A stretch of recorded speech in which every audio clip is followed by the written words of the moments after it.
everyone. It's Corinne Straight and Sarah Blessing, and we're up for another Plots and Politics. This is a particular interesting one to me because it's all about Women's Month and feminism and all these badass women in the past fighting for us, making our lives better today. And now we're picking up that job and we're pushing it forward so that our children can have better lives with more equality. So strap in. It's going to be a fantastic episode. What is Corinne going to teach us today? She's freaking mind-blowing. Love her so much. Let's do this. Corinne, how are you, girl? Thank you, Sarah. I'm doing so well. How are you? I'm better than last week. Last week I was in so much pain, so I'm Lord, y'all. Sarah's face last week, you could tell how bad her head was hurting. I felt so terribly. But yeah, she's much better this week. We're going to do this. But props to you, Sarah, for just being a professional. The show must go on. Feminism. We got to do it, right? We got to push it. We got to push it. Well, so last week we talked really about the early roots of feminism, not just in women's movements in general, not just in the US, but all over the world, and some authors that really influenced the early women's movements in the US. Because the main tenet of the earlier women's movements, not just in the US, but in other countries, was women's suffrage. It was getting women the right to vote. And once that was accomplished, there was kind of a period of, okay, what do we do now? What comes next? And so there was still a lot of work being done for women within the feminist movement in the 1920s and 30s, although it certainly was overshadowed by the Great Depression and then eventually entering into World War II. But the Equal Rights Amendment that we are going to talk about throughout this episode was actually written in 1923. So it was right after suffrage was awarded to women. And two women, Alice, I've got their names written here somewhere. It's Alice and Crystal. I will remember their last names when I get to it in the notes. But two women wrote the Equal Rights Amendment. And the Equal Rights Amendment is something that has been a legislative battle since 1923 through today, and it's not concluded. The Equal Rights Amendment was never fully ratified by all states that needed to ratify it. So it's kind of just this thing that is hanging out there, but it's a thread that we can pull from the 1920s all the way to today. And we're going to talk about some interesting characters along the way when it comes to the Equal Rights Amendment. So when we look at modern feminism, and this is not exclusive to the US, but modern feminism is really broken into four waves. So the first wave is getting women the right to vote, suffrage. The second wave is post-World War II. So we're talking 50s, 60s through the 80s. The third wave is the 90s into the 2000s, and the fourth wave is 2010, really until today. And the fourth wave is really embodied by the digital movement, digital activism, which was something we didn't see prior to 2010. And very similar to how we discussed segregation and post-Reconstruction and how tactics or systems of oppression went underground. They became more covert. It's not the same thing as, whites only restaurants or women cannot apply for this job. Oh, right. And so all of these systems in an attempt to preserve the status quo, which the status quo in the US is marked by white male supremacy. So movements to undo that have to be very overt, and movements to maintain that status quo are very quiet. They are shrouded in different kinds of languages, different kinds of words and actions. So looking at the second wave, which is where we're going to focus today, picks up a lot of steam post-World War II, because in World War II, there was a real social reckoning when women went to work because men went off to war. And that was a kind of the first time that the curtain was pulled back a little bit. And this myth of the women inferiority doctrine that we talked about last week, this underwriting myth that women are just inferior in all ways to men, that myth was exploded when all of these women went into factories, went into other professions, and they excelled, and they did very, very well. To factories, they were like making the weapons and the machinery for the war. Yep. Too, right? Yeah. That they were, so it was the war. So not only were they taking the place of the men, on assembly lines, they were also making ammunition. They were also on the baseball field, right? They were, yes, a league of their own. We can all remember the Women's Baseball League. And that, when the men came back home from war and just wanted to kind of like, as if the 40s was just a pause button and we can just get right back into where we were in the 30s and everything, minus the depression. Let's not do that again. But domestic life can still be exactly the same. They found that there was a lot of resistance because women had found independence, some financial independence, and they didn't want to give that up for the most part. And so that culture clash is something that we still experience today. And that movement really led to a lot of legislative wins. And there were different protections that were extended to women, because all of this going back to the 14th Amendment, that was the Equal Protection Clause, everybody is equal under the law, that the 14th Amendment didn't include women. That was only related to men of color, to Black men. And so, because that was a response to slavery and freeing Black men. And so it would take a long time for the courts to even say that the 14th Amendment includes women too. Wow. We'll get into some of that timeline as well. But I want to start with birth control, because birth control is not only, it's symbolic, but it's also literal as a tool for the advancement of women. Right. And in countries and societies all over the world, when women are able to control if they have children and the timing of said children, it's the greatest economic tool that women have ever been afforded.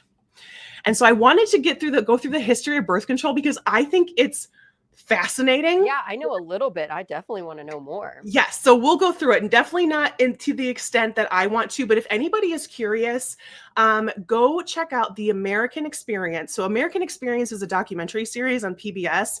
If y'all are not familiar with it, they do an awesome documentary series, and they're only like 1 hour episodes, so you can kind of pick a topic. But they did an awesome breakdown of the birth control timeline. Like, it is super detailed. And so I'm using pieces of that timeline here.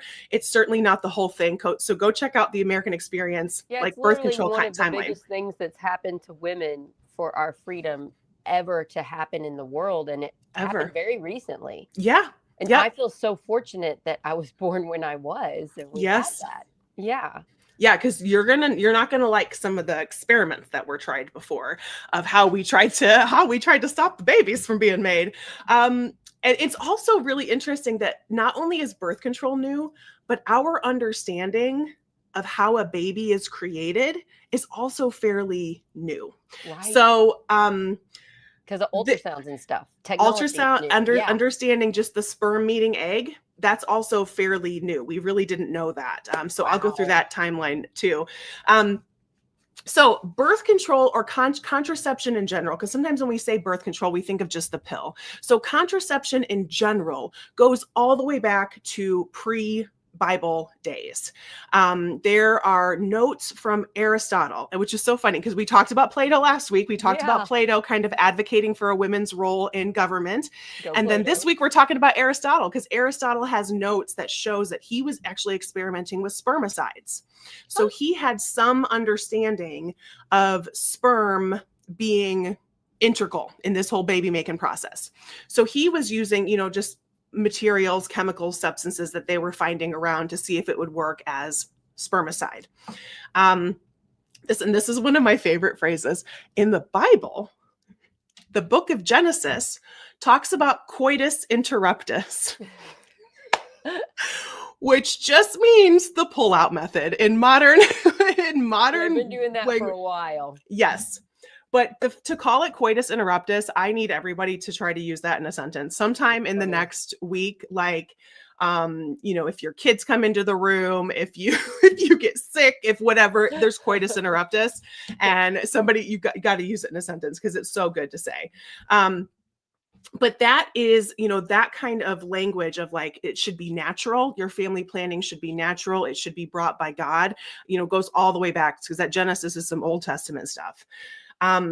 Giacomo Casanova, the name Casanova, like he's a Casanova, right? He's a lover.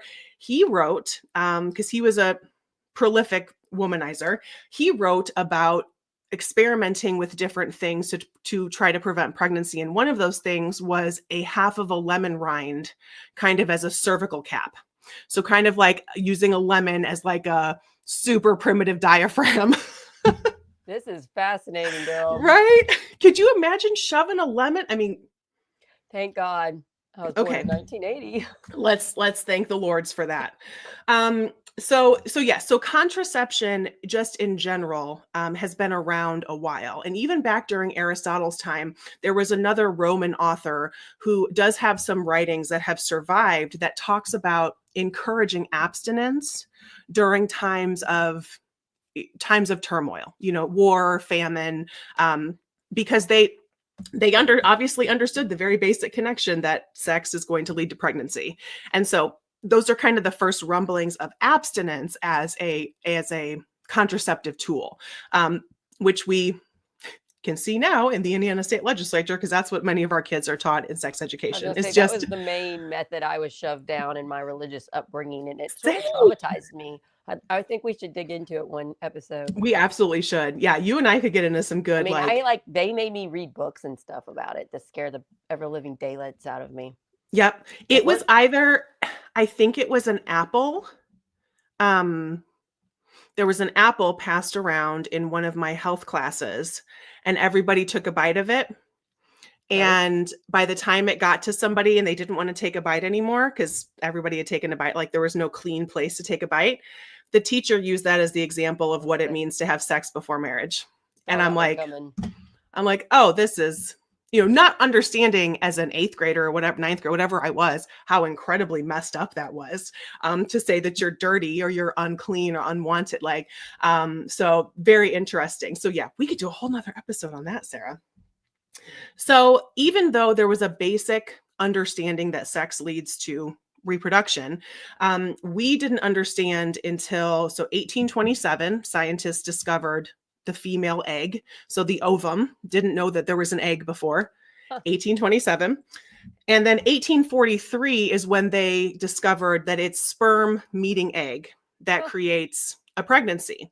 Because until that point, they believed that men created the life and just implanted it in the woman.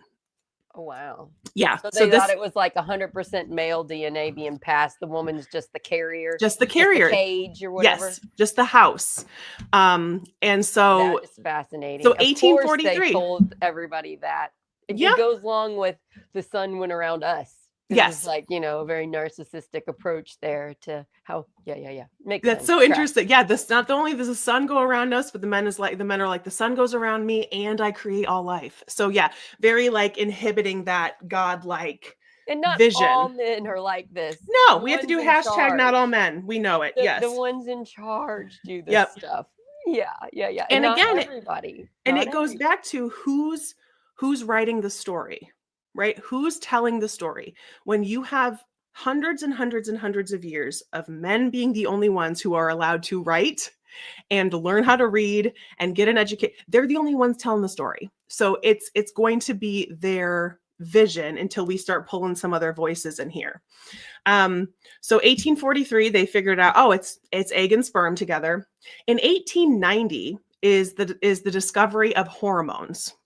And they were first understood as just a chemical in the body. You've got to figure out what this does. And they were actually named for the Greek word hormeo, which I think is pretty funny because hormeo means to stir up or incite. And I think all of us can think of the times when our hormones have incited some unnecessary nonsense. That's so funny. Yeah. So I think of anytime in the future that I'm like PMSing or something, I'm going to be like, oh, hormeo, like it's all stirring up. So that's where we get the word hormones from. So it makes a lot of sense that it means stir up and incite. So all of this is laying the foundation for just our basic understanding of how a future contraception device would work. So spermicide is one thing, a diaphragm's another thing. So we're thinking of devices because we want to block that fertilization of sperm and egg. So there are physical barriers. So there are condoms, spermicides, diaphragms. Margaret Sanger pops on the scene in the early 1900s. She was a nurse, and she started talking very early on about there needs to be a magic pill. There should be a magic pill that makes somebody not fertile. And so she was a nurse in the 1910s, 1920s. She wrote a pamphlet called The Woman Rebel. And it did not give any contraceptive instructions. It just told women certain times, very similar to what happened back in ancient Rome, told women what times they should try to not get pregnant because it bears a strain on you. So when you are fighting an illness, when you have a child who is sick, when there is war happening, if you're in poverty, if there's a famine, if there's a weather incident. So it was starting to plant the seeds with women that they could start to think about family planning just in some context, because it wasn't. And so she didn't give instructions on how to do it. She just said, these are the times in your life when you should try to not get pregnant because it adds strain, and strain is bad for you, bad for your kids, etc. She got in so much trouble for this. That makes sense. There were the Comstock laws in New York, and so she was arrested and jailed a few times for just distributing this pamphlet. So even just the idea of telling women to think about when they shouldn't get pregnant was enough to put her in jail, was enough for people to say this is lewd and indecent. Even though she's not talking about sex, she's not talking about contraception at all. She's just saying, hey, maybe think about it. We got a famine, maybe don't have a baby. And I just want to quickly remind everybody what we talked about last week when I said there's a book out with this woman talking about why men have mostly been in power since the dawn of humankind. And the reason was because we are the ones having the babies. And so we must be controlled to make sure we're having that man's baby, and then we can have lots of that man's baby. We got to stay in the land and be kept there. And so if we think this is the main reason women haven't been able to lead, somebody just saying, look, there are some times when you don't have to have a child is going to be very scary to what we've known since humans have been created. You know, it makes sense that they are so scared of that. Terrified of that. Terrified. This is the main way we're controlled. Yes. And it is, we talked last week about that downtime, right? There's at least a couple of weeks where you're having a baby or you're recovering from having a baby where there's a physical weakness. And that kind of lull is enough to keep preserving the dominance and keep preserving subservience. And so that's why I really wanted to spend a lot of time talking about contraception, because I think we can appreciate where it came from and what role it's playing now.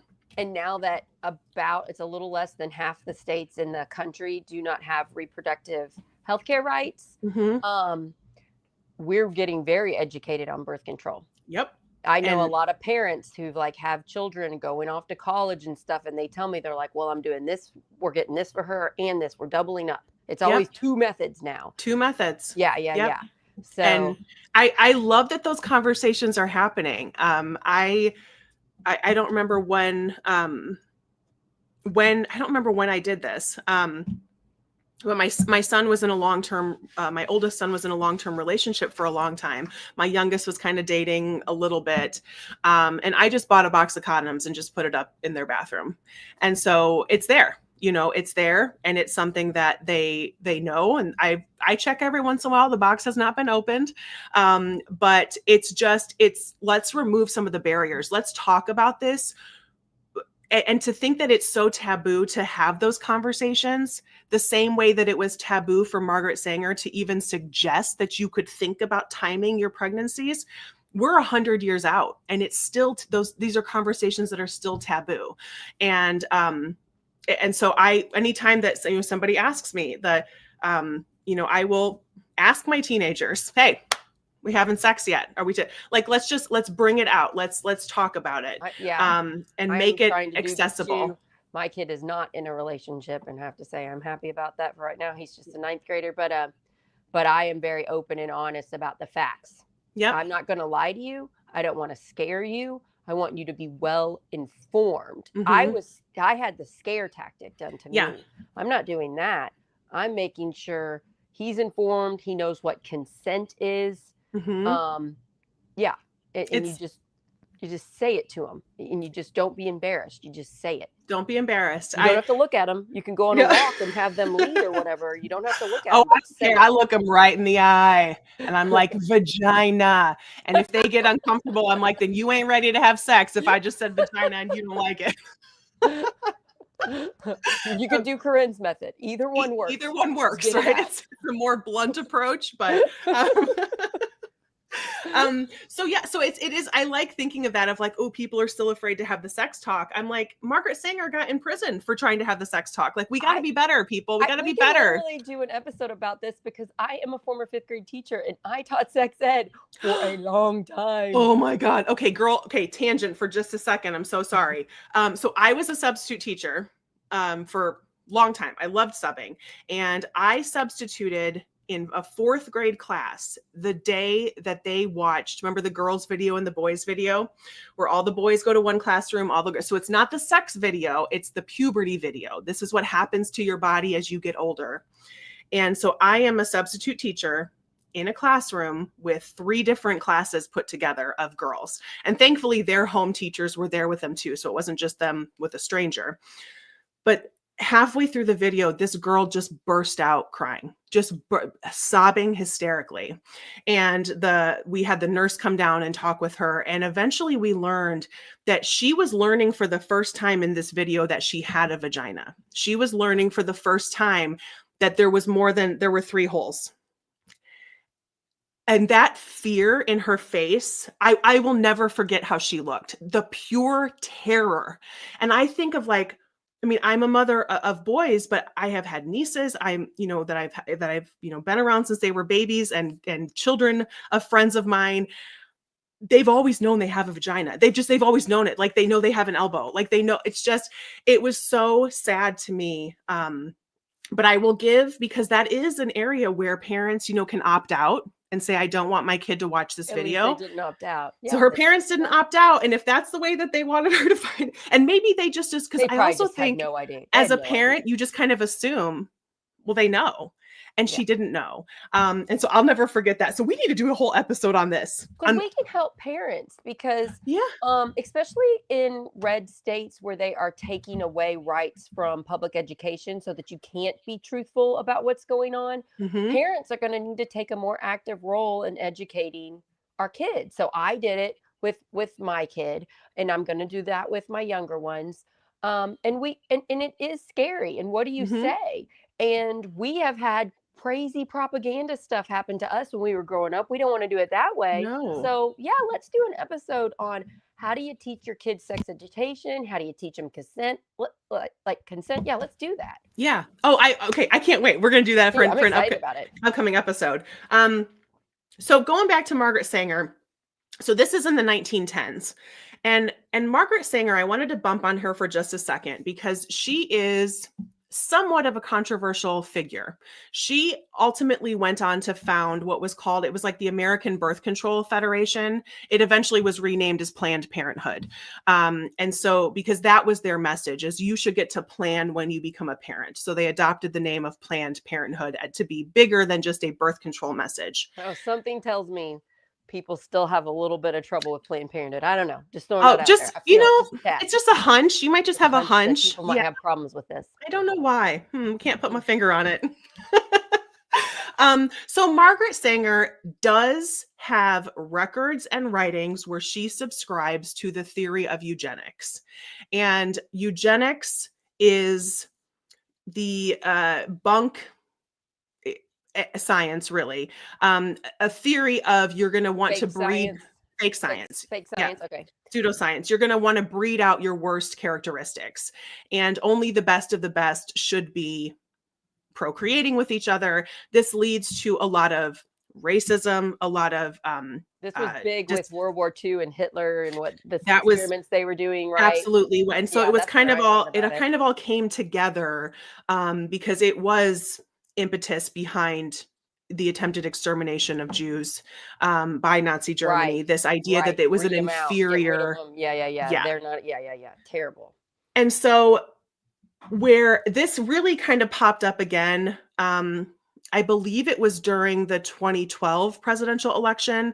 Ben Carson, if anybody remembers Ben Carson, he went on to be a cabinet secretary in some capacity for President Trump, but he actually went on kind of a tangent at a speech where he railed against Planned Parenthood and talked about how the founder of Planned Parenthood was seeking to exterminate Black people. And wow, while she did subscribe to some theories of eugenics, she also worked very closely with W.E.B. Du Bois on something called the Negro Project, which was very ambiguously named because they didn't want people to know what they were doing. But the Negro Project was getting contraception to Black communities. So, wow. So there was a push. There was a push. For bad reasons? No, she and her writings on, when you look at how she wrote about this, she talked about tools of empowerment and that Black women deserve the same tools of empowerment that white women have. Okay. And she also talked a lot about what she did in her earlier writing of poverty is a time when you should consider not having babies, and Black women were suffering from a lot of poverty. So this idea that I personally don't want children to be born and not have food to eat or a safe place to live. Yes. Or parents to love them. I think birth control is a much better option than having as many kids as possible. For real. That then have mental health problems. Or could be neglected, or could be abused. And that's the main type of abuse, is neglect, because people don't have enough money and have to work all the time. Mm-hmm. Yeah. And then a side note about Ben Carson. Ben Carson is supposedly a brain surgeon. So this is where I found out you can be a brain surgeon and not the most intelligent person on the planet. So and still be quite biased in some ways. I was like, maybe a little bit of research before you go into brain surgery, everybody. Yep. Just a little bit. And so I'm not giving Margaret Sanger a pass for believing in eugenics. It's a disgusting ideology. I am not giving her a pass for that. However, what her goal was from the early 1900s was to develop a magic pill for contraception. And that remained her goal. And honestly, her life's work. She dedicated her entire life to it. And there really is no evidence based on what she was doing that she was targeting any specific people of color with contraception. She was attempting to get it out to all women. So I do think it's an unfair characterization from Ben Carson, and it is one that comes up about Planned Parenthood a lot, as if you throw the whole baby out with the bathwater because the founder had some problems. I mean, we can look at all sorts of different suffragettes who exactly. We're not saying what they did was right, but I think we really went too far the last few years with the internet of just if one person did one thing wrong, we are supposed to never listen to them again. And it's like, well, each case is different. We should treat human beings as human beings, and everybody we can acknowledge more than one thing. It's not so black and white. It's not. And we talk about that all the time, right? When we talk about history, it's not good versus evil.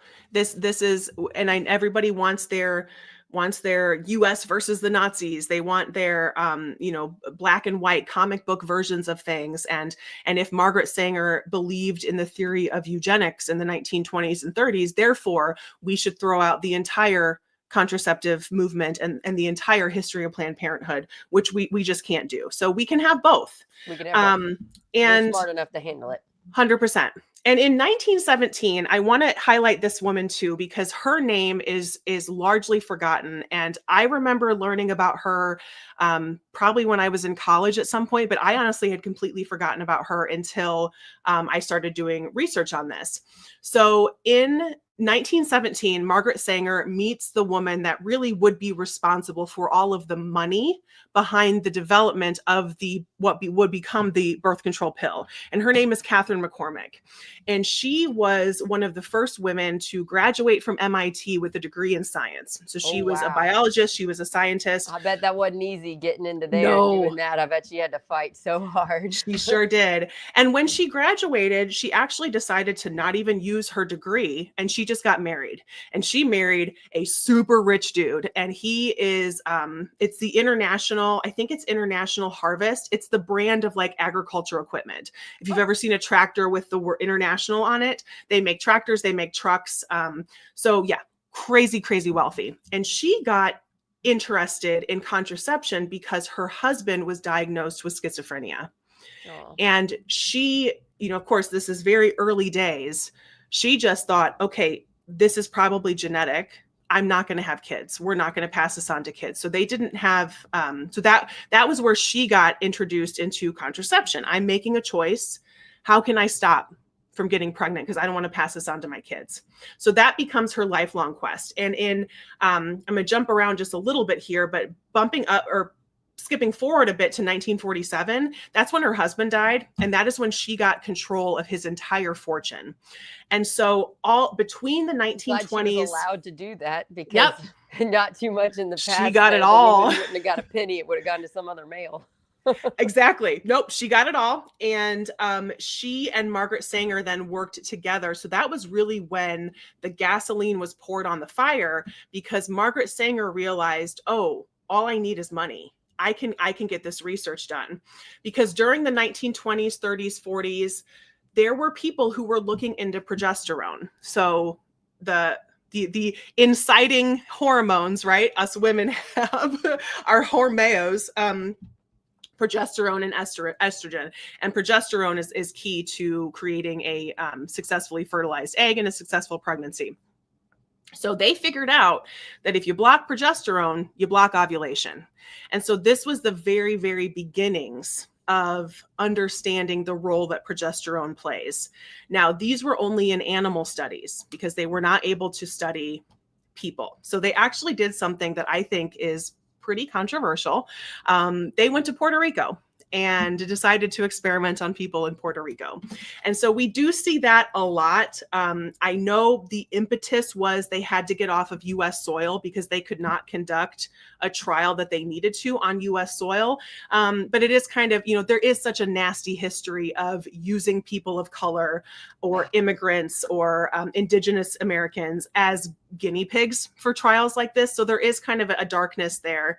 But Catherine McCormick was integral to founding this study and actually making it, when birth control was finally introduced to the FDA, it was one of the most tested drugs ever. The extent of clinical trials that had been done on the success of progesterone inhibitors, which is what the birth control pill is, extensive studies. It makes sense, because if they're going to pass it, people are going to be fighting it. So they need to have a lot of proof to say this is safe and it works. Yes. And because it was seen as, there still is the religious movement here of this being seen as overriding what God's will is, because up until this point, God's will is you have as many children as God allows. Just side note, I taught sex ed at a Catholic school and I was not allowed to talk about birth control, which I didn't think fifth graders needed to know about it anyway, but I do think eighth graders should have been told about it. 100%. So I believe that's still the policy at Catholic schools. So if your kid is going to a Catholic school or some type of religious school, they're not getting the truth about sex education. So just make sure you provide that at home. Absolutely. Yeah. Let's fill in those gaps, y'all. They're not telling the parents. Like, some parents ask, but they're not publicly, saying what they're teaching, what they're not. So good point. I'm glad you brought that up. Got a parent here on this. Even the existence of birth control, that it even is something, because that's what Margaret Sanger challenged, was the idea that you could control in any fashion you're getting pregnant. And so if the Catholic faith and the popes during this time, which was this Pope Pope John, whichever one was Pope during this time, they came out vehemently against birth control, of course. You got to have a lot of kids so you all can keep going to mass. You put Keep that building money in that plate. church. You got to keep doing that. Yep. Make it a global thing. Oh, yep. Yeah. And so, and that's when the Catholic Church put out their recommendation, because they said, okay, we're not going to let you take the pill, which we all know Catholics use contraception. But the official message from the Pope at this time was quietly do it. They just quietly do it.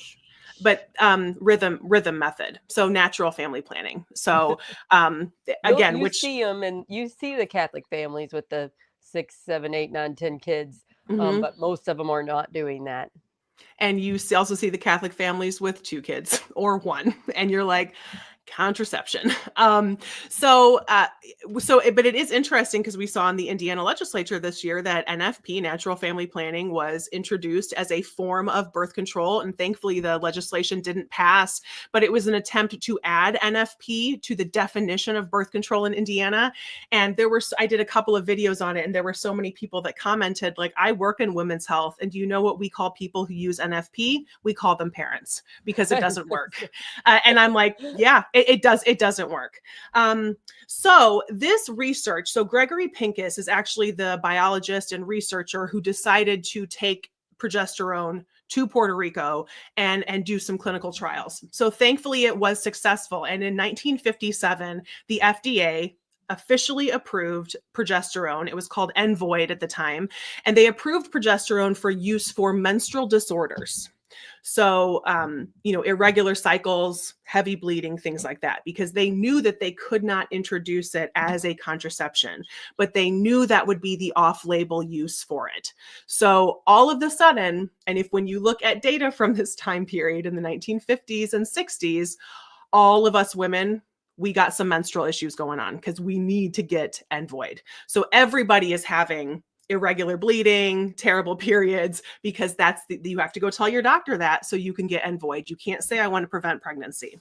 Oh, that's interesting. I did not know that. Yes. So that is why, so it was all this off-label use. And we're pretty familiar with like off-label. If y'all remember like Botox, botulism, the poison, botulinum toxin, people use in their face to get rid of wrinkles. People also use it to help with migraines. It is also used to reduce sweating when injected into sweat glands. So there are all sorts of off-label uses that eventually get prescribed to be the actual use, but that's how Envoid started. And it was a very simple progesterone blocking birth control pill. So it's not going to let you ovulate. And so 1957, and so millions of women are on this pill for off-label use. And then we hit into... I just can't imagine the freedom they felt. Oh God, can you imagine? And that is like, if anybody has been on the birth control pill, which I was on the pill, I've done the pill, I've done the patch, I've done the shot. I thank my IUD every day for the good work that it's doing down there. Way to go, IUD. And I love that I don't have to think about it, but I was definitely somebody, when I was on the birth control pill, the progesterone was horrible for me. I had horrific migraines. But imagine if that is your only option back in the day, in the 19, you're like, I don't care. I will get a headache every day if I don't have to have a baby. So understanding that as women, the desperation to control when we have kids is real. And just you saying that statement is very brave of you, because in our culture, we're supposed to act as a woman who gets married. You're supposed to act like all you want to do in life is find your Prince Charming and get married and have a family, and you can't wait to have a baby and have as many children as possible. And then that's all you're going to do the rest of your life. And then if you're lucky enough, you get to be a grandma. And I'm very happy that I have 3 kids. But I can also explain to you that it's really hard. Mm-hmm. And I'm comfortable in saying that. And I love my children very much. And just you saying not everybody wants to have a baby every second of the day is brave, because our culture is telling us we're not allowed to really say that. That's inappropriate. That means we're selfish and bad people. Yeah. And you know what else that we're not allowed to say that we should say, especially as women, is that sex is fun. It's fun. and it's supposed to be fun, and it shouldn't be, there's anytime this conversation around abortion or birth control comes up, then I'm always astounded, not by the men, because most of them are predictable. I'm astounded by the women who are very harsh and talking about how selfish you are, that your purpose is to reproduce. And it makes me feel bad for them because that's what they were told. So they're yes. believing a false narrative, and then they've probably led that life. And then they look at us and say, look how selfish you are. And it's like, no, me being a happy person helps teach my daughter how to be a happy person. I don't want her to have the same expectations that I had put on myself. And it's hard to stop and explain it to them. They just say it in a kind of hurtful comment, like how selfish we're being. So yeah. And then also I was taught to believe when I was growing up, I saw those sitcoms where the man and the husband and wife would be in bed together, and the husband would say, do you want some headache medicine? And then she'd be like, no, why? And he'd be like, oh, guess we can tonight. And I'm like, oh, I guess women don't like that. Oh, yep. And most Brian of us are predictable. Explain, please. No, dude, Brian, I'm talking about the dudes on the internet who are nasty to women. I'm not talking about not all men. Not all men. No. Yesterday, a man told me, Brian, on a TikTok live that I should stop messing with my hair. And I was like, I read it and I was like, I'm pretty sure I can do whatever I want with my hair. Right? No, you absolutely can. And Brian, I'll add even more context. So I was talking specifically about when I make content about birth control or about access to abortion, I am not as surprised by the men who are being very misogynist in their comments and very nasty about how women are only supposed to reproduce. I'm less surprised than I am when the women do it. So there's the context for you, Brian. Yes. No. And hey, one of the most manliest men I know, Brian, is gonna help us show the real 100%. Yeah, how to be vulnerable and open and honest. So we love you, Brian. We absolutely love you, Brian. So glad you're here. 100%. Yeah, and I mean, I am proudly committed to my life to a man, wonderful man. Sarah has as well. I'm the woman that I am because of the men in my life, because of my father, my brother, my partner, my sons. So we just got to call. I think we need to just call out the feminist men in our lives, because it is a stretch for all of us. Like my husband had to learn things. Oh, Brian. Thanks, Brian. We our husbands had to learn things. My son has to learn things. I have to learn things because it's in our culture. Yeah. So, yeah. And the contraception conversation, I do like that it still is, it still is kind of icky in some ways, right? We kind of don't want to talk about it. And we just got to break that stigma. We got to talk about it. Yep. And I think I'm excited because I think we are. We absolutely are. Because what's fun is that it does allow, because that's the thing of raising girls today and really understanding that being sexually fulfilled in whatever way that means for you. And that varies from person to person, but that's part of the human experience. And half of the population shouldn't just be inherently removed from that human experience because they have the ability to get pregnant. And so that's kind of, I've loved to grow and think of it that way as I've gotten older, because I certainly have had to do a couple of decades of work of undoing sexual shame and understanding that I actually deserve good sex and it's okay. And I can be a mother. And I mean, between my husband and I, we've got 4 kids. Each of us have 2. Like we've done our job for like repopulating the planet. Like we don't need to have any more children. And so to undo so much of that thinking, to believe that it is something you deserve, you get to have it. 20% of women struggle having children. I'm one of those 20%. It doesn't look like it with 3 kids, but all of my children were very hard to have. And all of those women that want kids and then struggle, and the cultural expectations put on them, like the comments that people say, how come you haven't had a child yet? When are you going to have a baby? Like, that's your only job. We got to realize that hurts. It does. And that's why, like, I'm so glad that we've gotten to the place that we don't ask people anymore. We don't, even if it is so obvious that you have. People are asking, but less. Yes, it's but better. less. It's better. And that we don't assume that someone is pregnant. I had my twins, do you know how many times I got asked when I was going to have my baby? Like, no, we done. Kitchen closed. And I'd have a lot of fun really explaining to them what happened to me. Yeah. Be like, I'm sorry. Oh, yeah. be like, like, oh, never mind. Next time. Yeah, don't ask again because you're going to get a gross story. So you're welcome. A gross and very sad story. That's what you get. Stick your nose where it doesn't belong. So once birth control became finally approved by the FDA for contraception, then a whole new set of challenges were presented because just like we saw during Reconstruction, the courts can say one thing, and then the states are going to go try to find a way to preserve their status quo. So one of the most fundamental Supreme Court cases in women's reproductive freedom was Griswold v. Connecticut, which was 1965.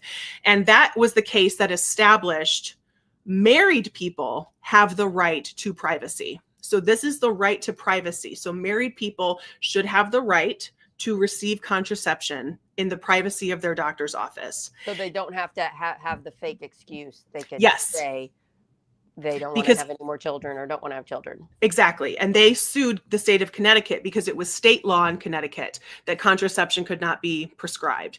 And so that privacy is key because it's not about the pill. It's not about the thing. It's about your right to privacy. And that was the foundation for Roe v. Wade that would come 8 years later in 1973. It wasn't about the abortion. It wasn't about the procedure. It wasn't about the thing. It was just about the fundamental right to privacy.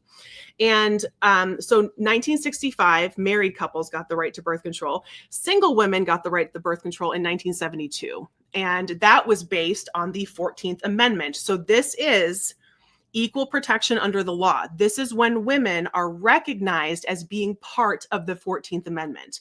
So you cannot. This is my mom not having rights to birth control until she got married. That's shocking. That 72. So I didn't realize that. And because it established that women were protected under the 14th Amendment, that's also really important because there is an argument that says women are protected under the 14th Amendment, therefore you don't need the ERA. You don't need the Equal Rights Amendment. Why are you trying to do both? So that was 1972. And then in 1977 was kind of the final piece of the birth control puzzle. And this was Carey v. Population Services International. And this established the right that minors are able to access birth control. So because before it was under 18, sometimes it was under 17, but now it's not children, but teenagers of reproductive age also can have access to birth control. And that is also, and as many of us know and familiar with contraception and what it's used for, there are so many younger women and girls who are not using it to prevent pregnancy. They are using it for cycle regulation, for period symptoms, etc. So yeah, I used birth control for a very long time to help with my migraines. That's that's my main thing that I suffer from is migraines, and it did help. And I didn't have my period. I just kept taking the pill. I didn't take that week.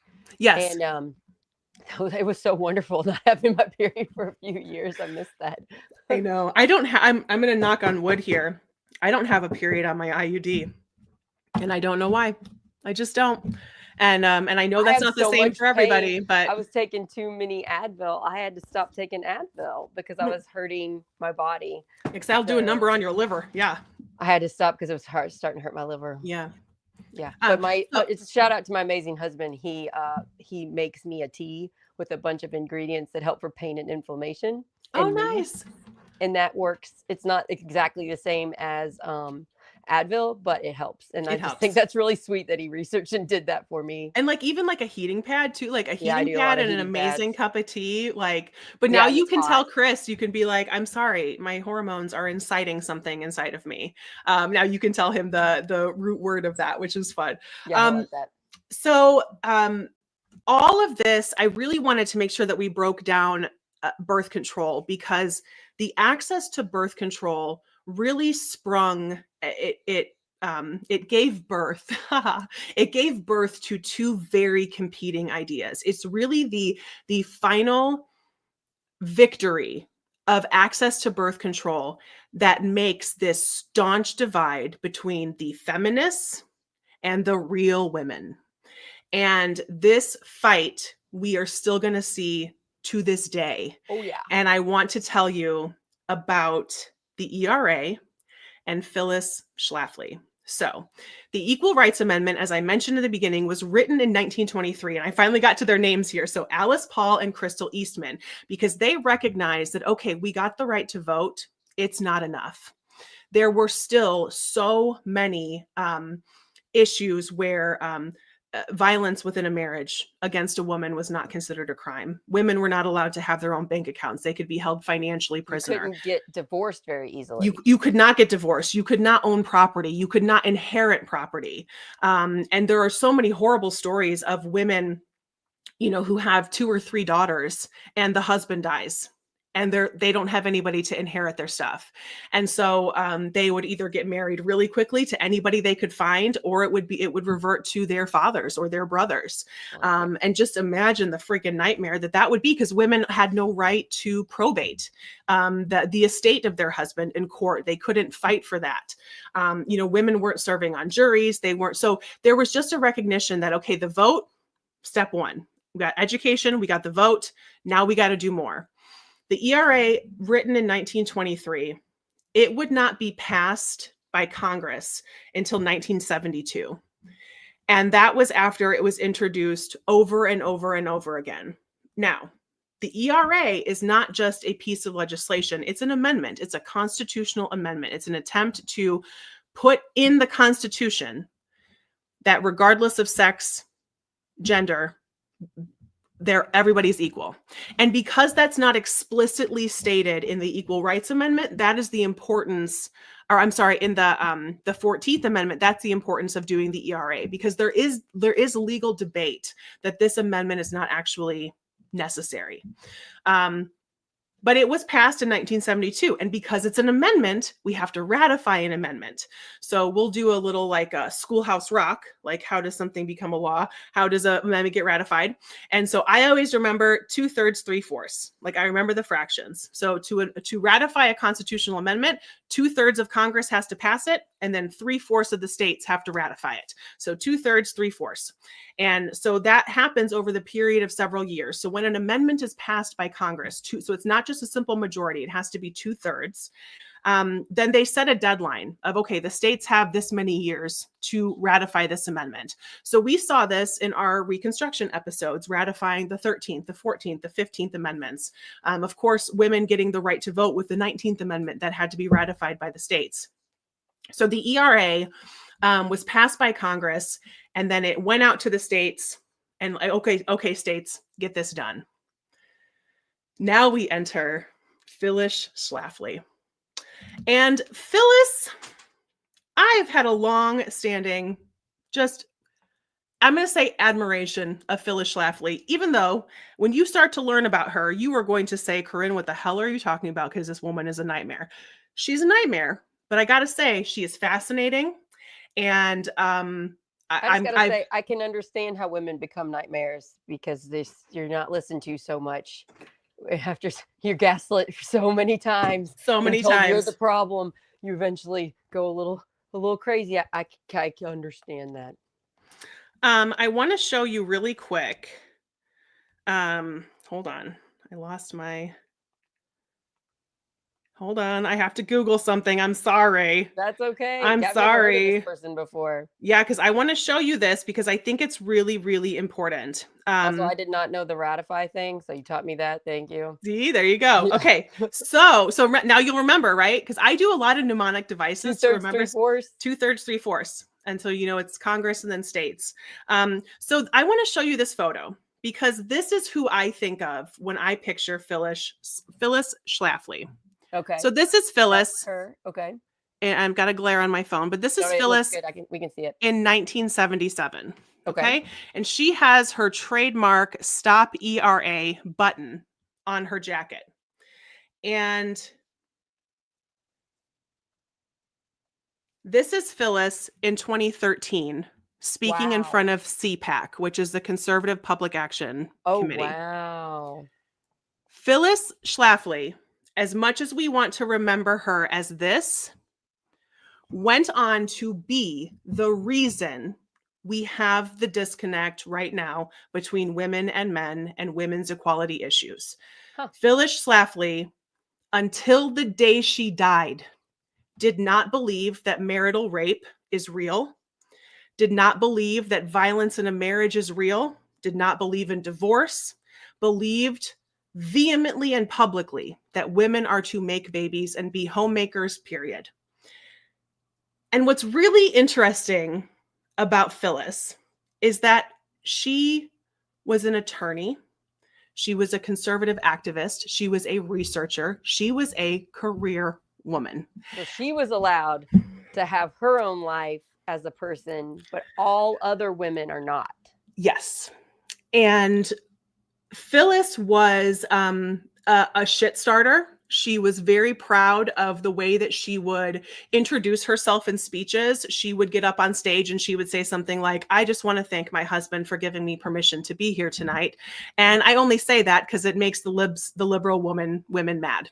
So this idea of like, I just want to piss off liberal women, like how much do we see that today, right? Knew how to get some attention. That's exactly. I mean, she honestly was a master. She was a master in what she did, and it's she started. So interesting because we're having this today. This is a big. Everything is a big topic now about women should get married. The husband should be in charge. He should have children and be happy every day. That every her day husband is allowing her to do this. Yep. And there was a lot of, we talked about bunk science during our Reconstruction series, the skull studying the idea that like Jim Crow is backed up by science, but it's just racism. We just want to find a way to justify our racism. Oh, yeah. Something very similar was done with the women's movement and with Phyllis Schlafly and her supporters, is showing these studies that were made that showed how miserable single women were. They were the most unhappy people on the planet. And the happiest people in the world were women who stayed at home and raised their kids. And we know that there's just no scientific basis for any of that, but it's a way to attempt to justify their belief system. So she founded with a bunch of other women the Stop ERA movement because it had already passed Congress and now it was going to the states to be ratified. And so they started working state by state by state to stop states from ratifying the ERA. And STOP was actually an acronym, and it stood for Stop Taking Our Privileges. Because Phyllis Schlafly and the people who opposed, and there was a wide group of opposition to the ERA, labor unions actually also opposed the ERA because they thought it was a threat to their male working force, that we're going to have to bring now women. We have to bring women into these jobs. How scary.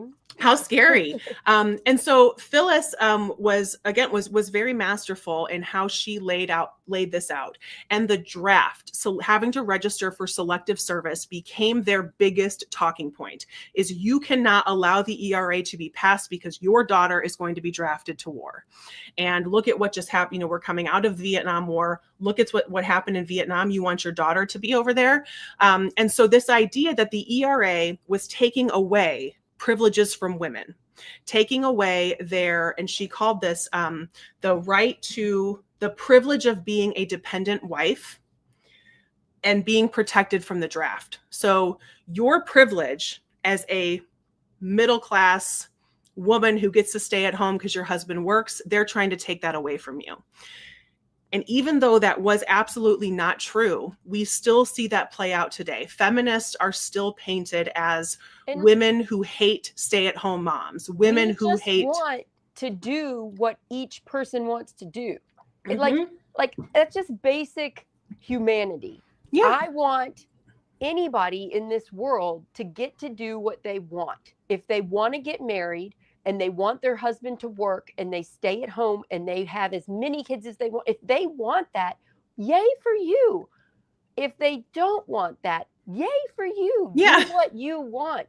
It's these people that need to come in and think they can tell me how to live and you how to live.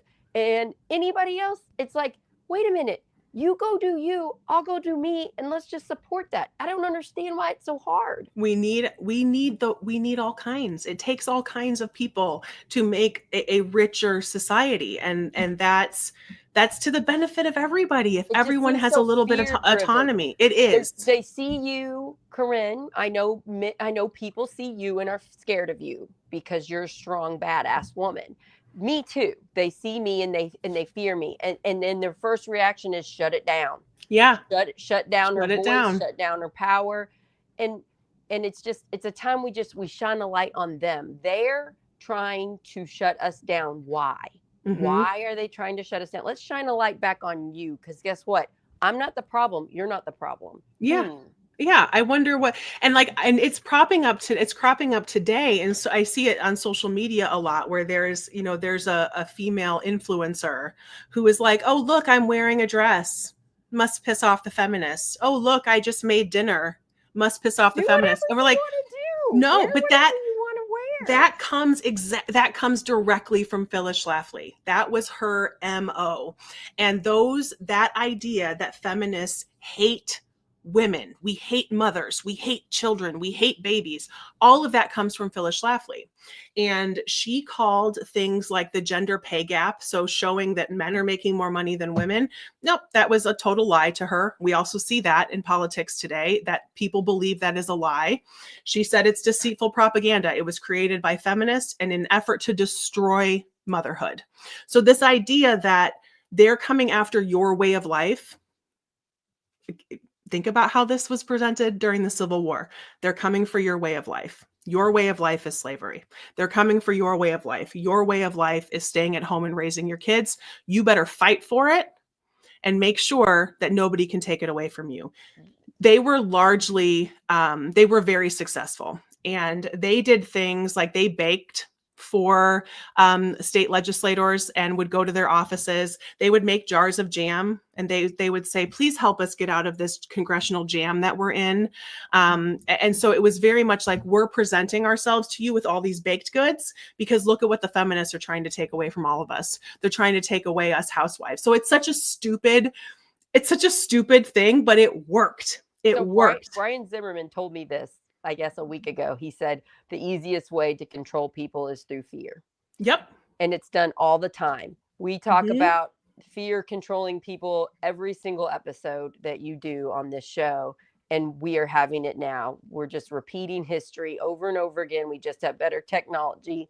Fear is the easiest way to control people. And we all got to stop and think about it.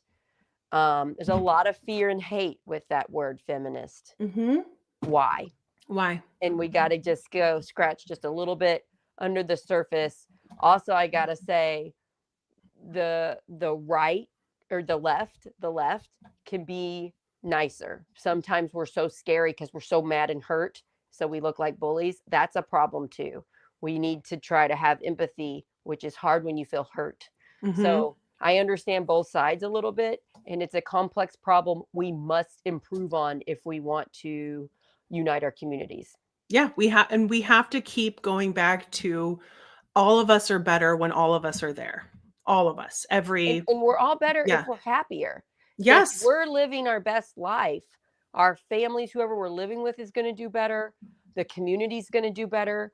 Our health is going to be better. That's going to be cheaper on the government. And I don't know why we think, well, we better hurt those people so that our lives are better. That's not the reality. Everybody's lives need to get better so that we all improve together. And again, it's just through fear. And it's just kind of upsetting because, like you're saying, it just repeats over and over. Over and over and over. Yep. And so after the ERA was passed by Congress, we needed 3/4 of the states, which is 38 states. By 1970, which they gave a deadline of 1979, the deadline was extended until 1982. But ultimately, only 35 states ratified the ERA, short of the 38 that's needed. Wow. And Indiana, our home state, was one of them. They ratified it. So way to go, Indiana. Hey, way to go. And the ERA was a tenet of the Republican Party until Reagan came aboard. So until 1980. And Phyllis Schlafly was a huge reason why the ERA was removed from the Republican platform. And so really 1980 with Reagan coming in. Woman really hurt feminism a lot. She sure did. And she interesting. And so that's why she's one of the most complicated and fascinating people to me. It's very interesting. People will make the joke of, Adolf Hitler was a man with brown hair and brown eyes and convinced all of you that blondes with blue eyes were the, supreme race. Phyllis Schlafly is an attorney, an accomplished career woman who is out here working tirelessly day in and day out to convince you to stay home. And it's just and they had 6 children. So, I mean, I have no doubt that she also was a mother. But the fact that she, a lot of nannies and stuff. I'm sure they had a lot of nannies. But you got to do it, Phyllis. Why are you trying to take that away from us? And for somebody, why? I wish I could ask her why. Oh, she'll tell you. Her life. This is her why. Her classic response was, take up your complaints with God. I didn't make the rules. God did. This is how it is. Do you think she just didn't realize that she was doing the thing she was saying you can't do? She probably didn't see it. She probably thought she was doing God's work, so God allowed her. Yes, it was special for her. It was special for her. She had to go out and do this message because that was her calling. So it was never, this is not Phyllis's thoughts. These aren't my thoughts. These are God's. You got a problem, go take it up with God. A lot of people do pretty shady things when they say they have a higher purpose, a higher power. And so much of this sticks today, I think, in large part, not only because Phyllis she was such a good lobbyist, she was a good speaker, she was good at what she did, and she was a woman.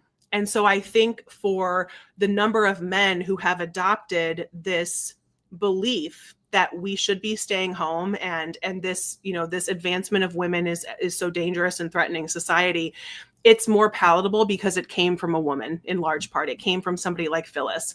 And so it wasn't men telling women to stay at home. It was other women telling women to stay home. So therefore it was okay. Yeah. And that's done a lot today in the fight for feminism. Women, and I see a lot of time it's older women. It doesn't always have to be, but I see them really hurting feminism because they don't get that us being happier is better for our children, so that our children can also be happy, fulfilled people and not just baby makers. Not just baby makers, right?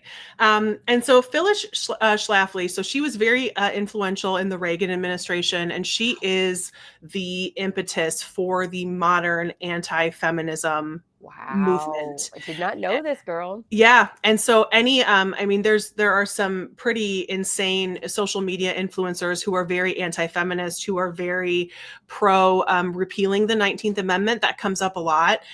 To remove women's right to vote, because a lot of people point to that as the decline of society. To get it so women can't vote. It's always been there, always. I didn't know that. And so when we talk about, and I don't know how much support it has on a legislative front, but the threads are there. A lot of there are some incredibly conservative. I can't even call them conservative because I feel like that's an insult to conservatives. But they are just misogynists and very right wing, and they spread their propaganda and they point to the impetus, because they actually, World War I was supposed to be the war to end all wars, and it would have ended it. But then women got the right to vote. And then we got World War II. And then we got Vietnam, or Korea. Then we got Vietnam. And so they just tie it back to women. In the book, blame all your problems on the people you want to hurt. Yep. And so even though the ERA wasn't ratified within the deadline, as of 2020, the 38th state officially ratified the ERA. Officially ratified the ERA in 2020. What? So what's interesting, so this is a legal question. We don't know the answer to this, and nobody's really working on it. So 35 states ratified within the deadline before 1982. Between 1982 and 2020, there were several states that revoked their ratification, who said, nope, we're not ratifying anymore. We're pulling it back. but there is no understanding of whether or not that can legally be done. Can you revoke your ratification? Wow. Because in theory, you could revoke ratification and we could lose the 13th Amendment or the 19th Amendment or the so there are many legal minds who believe that revoking the ratification of a state is not a legal thing they can do. Once you ratify it, it's done. It's ratified. So by that metric, we now have 38 states. There are 38. So we now have 3/4 to ratify the ERA. But nobody's willing to move forward. Nobody's willing to do anything. And because it's so far past the deadline, I mean, the deadline was extended to 1982. We finally got number 38 in 2020. So obviously it's past the deadline. So we've never passed the ERA. We've passed it. We've never ratified it. So it's not a constitutional amendment. So it's a very interesting legal question. And I think all of us can imagine that it would never be ratified today. And I think we're going to see the negative effects of taking away all these protections that we've had that have helped white women, that have helped a lot of people that aren't just a white man. We will see what happens with that. I think we've been living in a little bit of a safety bubble, thinking we don't need those. But in Indiana democracy, I see we need those. We need a place for them to say, we should have women at the table. So that's the Democrat side that's supposed to be advocating for women. So if we need it in the Democrats, I'm going to say we need it. We need it. So that we have all voices at the table so that we can grow as a society. So it's going to be interesting to see. We can keep talking about it as the years go by, but this is being attacked right now. Yeah.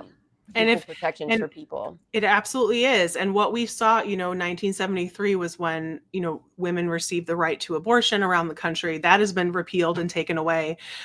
So there is absolutely a possibility that they will come for Griswold v. Connecticut. They will come for birth control. That's been kind of written on the walls. And we saw an attempt in Indiana this legislative session. The Indiana State Legislature, for those of you who aren't familiar, crafted a bill that on its face looked like it was going to be expanding birth control access around the state. Looks like a good bill. Unfortunately, it was amended, and the amended bill redefined what birth control was in Indiana. And so birth control in the state of Indiana, as defined by this bill, was birth control pills and patches and NFP and natural family planning. Condoms, IUDs, diaphragms, spermicides, et cetera, anything else was removed from the definition. And even though, of course, it wasn't making condoms illegal, it wasn't making diaphragms illegal, you still could go get those, or an IUD. It also removed, surgical options like vasectomies or tubal ligations. It removed that from the definition too. When we talk about policy, any legislative body is not just crafting policy to make laws. They are also making value statements. These are the values of our legislature. This is the values of this body. So what the state of Indiana was attempting to do was saying, these are our values. Our values are contraception is natural family planning and pills and patches. And by setting that as their value, this bill instructed all public health workers and all public health agencies receiving public dollars, you are not allowed to talk about anything other than NFP and pills and patches. And so thankfully, that bill did not advance. But that is what we have to keep an eye on going forward, because it is a budget year in Indiana. And although this program, the birth control program, it would have had some budget implications, it's largely more of a social issue and an agency issue. And those are the kind of bills that we see come back in a non-budget year. And so when you look at 1965 Griswold v. Connecticut, the privacy that was given to people to receive birth control that was then extended to single women as well, that right to privacy can easily be threatened by your state saying you don't have the right to learn about condoms and other options. And that does have an effect, even if we can say, well, that's stupid. I know that condoms are an option.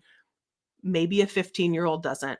Maybe a 20-year-old doesn't, and they are going to learn about it. And so also that definition of public health and public dollars, is that doctors? Is that hospitals? Is that who? So restricting the professional capacity and restricting the speech of these health workers. So those are the kind of things that we have to keep an eye on, because which is why we spent so much time talking about birth control, because birth control is such a tool of economic success for women.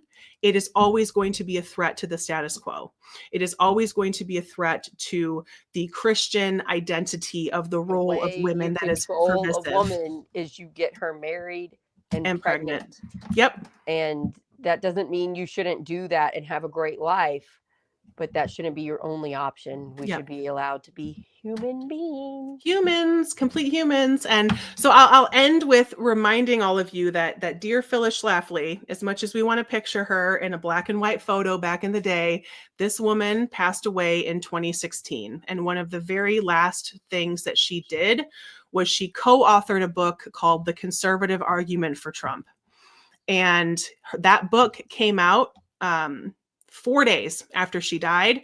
It came out in like July or August of 2016. And so after Trump had won the nomination and then going forward to win the election in November. So that was her parting gift and her parting reminder. And like I was saying before, to her dying day, she said, by getting married, women consent to sex. Period. So therefore, there can be no marital rape. And when she spoke at CPAC, she talked about, if a marriage is going to be successful, somebody has to be in charge, and that has to be the husband. Yeah, so that's a big Christian problem. I saw that growing up. It is a big problem today in 2025 in a lot of Christian places. Mm-hmm. that is the husband rules, and we have got to fight that for our women and our men. We need to make sure that they know, because the men are being told, you're supposed to be in charge. Mm-hmm. You're supposed to lead. And then you marry a woman that's like, no, I don't think that there's going to be conflict. We got to make sure our men know, you don't get married to control a person. You get married for a partnership. Together. You're a partnership. Yeah. So. And the fact that, and because of people like Phyllis, that trend or that ownership of women to say, oh, I don't have to get married, I don't have to have children. People like Phyllis blame women for those choices. We're not being expected to look at men and say, why aren't men? So you'll see, especially in the world of social media, in the world of podcast bros, of sitting in front of a microphone and talking about how crappy all of these women are today because they don't want to get married, when really many women are not willing to accept such low standards. And so because of people like Phyllis Schlafly, that's the fault of women. And so when you hear, and I don't know how many of these people even know who Phyllis is, but every time I hear them speak, I'm like, she is clapping from wherever her afterlife is. She's thrilled that her message is still so resonant. And more so. I wasn't really aware of it until a few years ago, and then it's been this big push. Yep. Yeah. So just think, and anytime you hear some anti-feminist rhetoric, anytime you hear, that women are supposed to be mothers, or they're supposed to stay at home, or, our society went wrong when we let women start getting college educations, things like that, even though, again, Phyllis graduated from law school. Anytime you hear that, you can thank Phyllis Schlafly for that narrative. That was fascinating. I learned so much from you today. Thanks, Thank Corinne. you. We'll probably be back next week. Yeah, we're going to come back next week, and I want to tackle next week. We are going to do some special episodes because Sarah and I have a billion ideas. But next week, stuff that'll be fun, and we can help people, I think, with that one. And then I just want to shout out, Corinne did her own episode of Plots and Politics yesterday. Yes. You interviewed, is it a House? Indiana House? Yeah, Indiana House. Yes. Maureen Bauer. Yep. And so it was about Mike Braun's environmental protection things that he's been doing to hurt the environment. Mm-hmm. So check that out. That was from yesterday. And thanks for doing that. I'm proud of you, girl. I can't wait to see so who fun. You interview next. Yeah. I'm gonna get another legislator in front of the camera soon. So it'll be fun.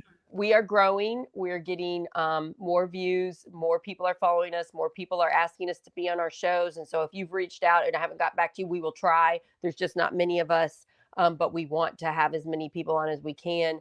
Yeah. So thank you, everybody. Please share. Thanks for being here. Please subscribe to YouTube. It's one word, Project Next Movement. I've also heard you can just type in Project Next now. We've gotten big enough that pops up. That it does pop up. Yeah. So please and also subscribe. Yeah, go check out our podcast as well. And subscribing to those and sharing those and downloading those is actually how we see, as well as leaving a review. That's how we see that you're listening. Yes. So you can look for Project Next, or you can look for the names of the shows. So Mental Fitness, Get the Word Out, Plots and Politics, Dr. Tim. You can search the names of the specific shows and find it that way as well. But yeah, you can listen to us and you can watch us, whatever you prefer. Shout out to all the feminists out there, all the males, all the females, if you're binary, just shout out to feminists everywhere. Let's just keep growing. Let's just make this better for our daughters, our women, and our men. Let's just, our boys, let's just make it better for everybody. It's going to be better for everybody if we just all can get over some of the nonsense that Phyllis tried to put in our heads. I can't wait to find out what you're going to teach me next week. Yeah, next week we're going to kind of bring feminism into today, and we're going to talk about we're going to talk about kind of what is considered the third wave and the fourth wave, and who is included and who is left out, because that's another huge piece of the second wave feminism, criticized in a very similar vein as the first wave, is that this is really about white middle class women, and they were the ones who were able to lead the charge. And so there absolutely is validity in ignoring women of color. And so there are attempts as feminism goes forward to kind of rectify those issues of the past. Yep. I hear that. Okay, you guys, thank you. Thanks for listening, and we'll see you soon, and have a wonderful rest of your Friday and weekend. Yes. Bye, everybody. Thank you. Thanks, Sarah. Thank you.